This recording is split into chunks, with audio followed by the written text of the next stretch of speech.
میری پرسوں والی ویڈیو پہ کسی خاتون کا کمنٹ آیا، انہوں نے کہا کہ آپ کہہ رہی ہیں کہ شادیاں نہ کریں لڑکوں کی اور جب تک وہ کمانے نہ لگ جائیں۔ تو آج کل تو ایسا ہو رہا ہے کہ زنا بڑا عام ہو رہا ہے، لڑکے باہر زنا کرتے پھر رہے ہیں، تو اس لیے جو ہے وہ جب بھی لڑکا بالغ ہو اس کی شادی کر دی جائے، چاہے وہ بے شک بے روزگار ہی کیوں نہ ہو۔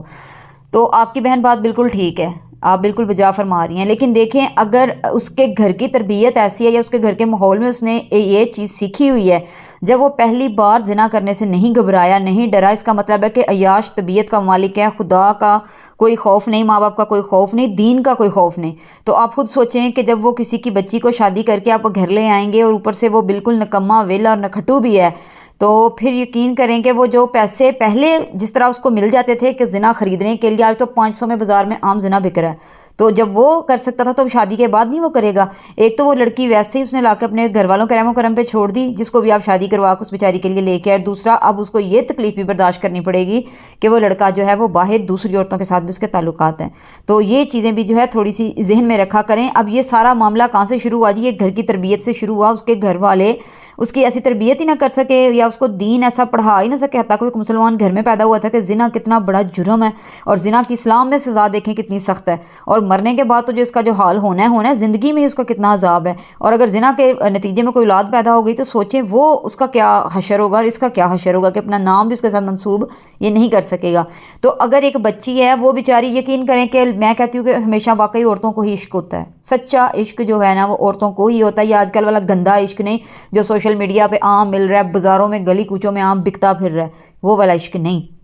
اس کے ماں باپ جب اسے کہتے ہیں بیٹا ہم یہاں تمہاری شادی نہیں کر سکتے، تمہارے لیے میں بڑا اچھا رشتہ ڈھونڈا ہے، یقین کریں جو ایک اصلی اور نسلی لڑکی ہے نا وہ ساری اپنی پاکیزگیاں سمیٹ کے، سارا کچھ سمیٹ کے چپ کر کے وہ اپنے ابا کا گھر چھوڑ کے تو اس کے گھر جو ہے وہ چلی جاتی ہے۔ تو ایک تو پہلی بات میں یہ کہوں گی کہ اگر کوئی مرد حضرات سن رہے ہیں یا ان کی مائیں سن رہی ہیں تو اپنے بچوں کی یہ تربیت ضرور کریں کہ خدا کے لیے کسی کی بیٹی کے ایموشنز کے ساتھ مت کھیلیں، مت اس طرح فونوں پہ آدھی رات تک ان سے باتیں کر کے ان کے ایموشنز بھی تباہ کریں، ان کی زندگیاں تباہ کریں۔ یہ بے وقوف ہوتی ہیں، یہ بچیاں، عورتیں، لڑکیاں، یہ بے وقوف ہوتی ہیں، جلدی ایموشنلی اٹیچ ہو کر جلدی آپ لوگوں کی باتوں میں آ جاتی ہیں، اور جب آپ کے اپنے گھروں میں بیٹیاں پیدا ہوتی ہیں، آپ کی اپنی بہنوں ہوں تو آپ ساتھ ساتھ برقعے پہنا کر ان کو باہر نکالتے ہو، اور پھر آپ سارا دین ان بیچاریوں پہ ڈال دیتے ہو، کیونکہ آپ خود جو ہے نا وہ کانے ہوتے ہو اپنے معاملات میں، آپ خود جو ہے اپنے یہ سارے حرکتیں کی ہوتی ہیں۔ تو اس طرح جو ہے نا خدا کے لیے مت کریں، یقین کریں۔ اب اس سارے معاملے کا نتیجہ کیا نکل رہا ہے؟ جو غریب گھروں کی لڑکیاں ہیں نا وہ ٹک ٹاک پہ آ رہی ہیں، ٹک ٹاک پہ آ کے وہ کھانے نہیں بنا رہی، وہ کوئی تبلیغ نہیں کر رہی، وہ کوئی اچھی باتیں یا اچھی ایجوکیشنل جو ہے وہ پرپز کے لیے نہیں آ رہی، ننگی ہو رہی ہیں، کپڑے اتار رہی ہیں اور کہتے ہیں کیا کیا کر رہی ہیں، صرف پیسہ کمانے کے لیے کہ پیسہ ہو، اور اسی پیسے کے چکروں میں، اسی پیسے کے جو ہے وہ یقین کرے ہوس میں تو وہ کہاں سے کہاں پہنچ گئی۔ اور آپ کو ترس نہیں آتا اپنی اس بیوی پہ جس کے پاس بیٹھ کے وہی آپ کا جو بالغ لڑکا تھا جس کو آپ نے کہا کہ یہ کہیں زنا نہ کر لے تو ہم نے اس کا نکاح کیا ہے، اس بیوی کے پاس، اس لڑکی کے پاس بیٹھ کے اس ٹک ٹاک اور لڑکیوں کو دیکھ رہا ہے، ان کی وہ ننگی دڑنگی ویڈیوز دیکھ رہا ہے اور ہنس رہا ہے، انجوائے کر رہا ہے، اور وہ لڑکی اس کے پاس بیٹھی ہوئی ہے جو کہ اس کی بیوی بھی ہے، تو سوچیں اس پہ پھر کیا گزر رہی ہے، اور خود سوچیں دونوں کی پھر بانڈنگ کیا ہوگی، کہاں اس کا سکون گیا، کہاں اس کا رشتہ گیا۔ وہ لڑکی پل پل روئے گی نہیں، مرے گی نہیں تو اور کیا کرے گی؟ اور اگر اس کا ایک بچہ پیدا ہو گیا تو پھر وہ بچے کو سنبھال رہی ہے، وہ کیسے مطلب کہ مینج کر رہی ہے، اس بد تہذیب اور بدتمیز قسم کے شوہر کو بھی برداشت کر رہی ہے، سارا کچھ کر رہی ہے۔ تو اب جب وہ کہے گی کہ اچھا تو یہی تو میں تو اس کی آئیڈیل بن ہی نہیں سکتی، چاہے میں ساری زندگی بھی اسی چکی میں پستی رہوں، میں تو کبھی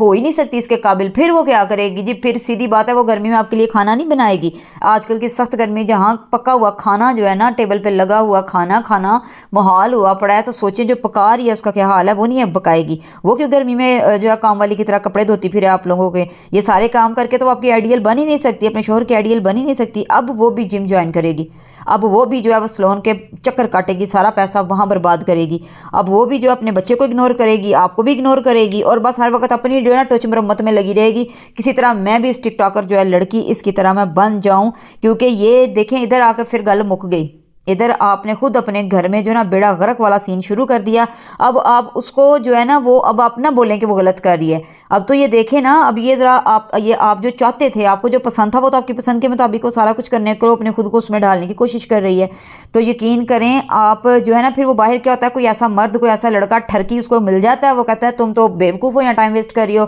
میرے پاس ہوتی میں تمہیں سر کا تاج بنا کے رکھتا، میں تو ایسے کرتا، میں تو ویسے کرتا، بس جی اتھے آ کے گل مک گئی۔ سنو پھر بہ کے تسی دکھی غزلاں تے سٹیٹس لاؤ تے خاندان جو دی بدنامیاں کرو، اب اس کو تو جہاں قدر مل رہی ہے وہ وہاں چلی گئی، ظاہر ہے پھر جب وہ دیکھیں نا وہ آپ کے گھر کے محافظ تھی، وہ آپ کی عزت تھی، آپ کا غرور تھی، آپ کے گھر کا سکون تھی، آپ کو اس وقت نہ عزت چاہیے تھی، نہ سکون چاہیے تھا، نہ آپ کو غرور چاہیے تھا، نہ گھر کی محافظے کو لینا دینا تھا، آپ کو بس وہ اپنا ٹھڑک پورا کر رہے تھے ٹک ٹاک اور لڑکیاں اور گندی فلمیں اور یہ سارا کچھ اس کے سامنے بیٹھ کے دیکھ رہے اور لڑکیوں کو آپ دیکھ دیکھ کے خوش ہو رہے، ہنس رہے اور اس کو ایسے آپ دیکھ رہے ایک ترس والی نگاہ سے کہ تم تو کیسی ماسی لگ رہی ہو۔ تو اب ٹھیک ہے اس نے پھر اپنی راہ بدل لی۔ تو ایک شریف گھرانے کی پڑھی لکھی سمجھدار بچی کیسے اس دلدل میں پھنس گئی، بتائیں اس کا ذمہ دار کون ہے؟ اس سوال کا جواب دیں ذرا، اس بات پہ پلیز غور کریں، اپنے بیٹوں کی تربیت سب سے پہلے شروع کریں، خود کو بچا لیں، اپنی بیٹیوں کو بھی بچا لیں، اپنی بیٹیوں کو بھی خدا کے لیے بچا لیں۔ یہ مادیت پرستی جو ہے یہ کھا جائے گی آپ کے گھروں کو، تو اس بات پہ ذرا آپ غور کریں اور آنکھیں کھولیں اپنی۔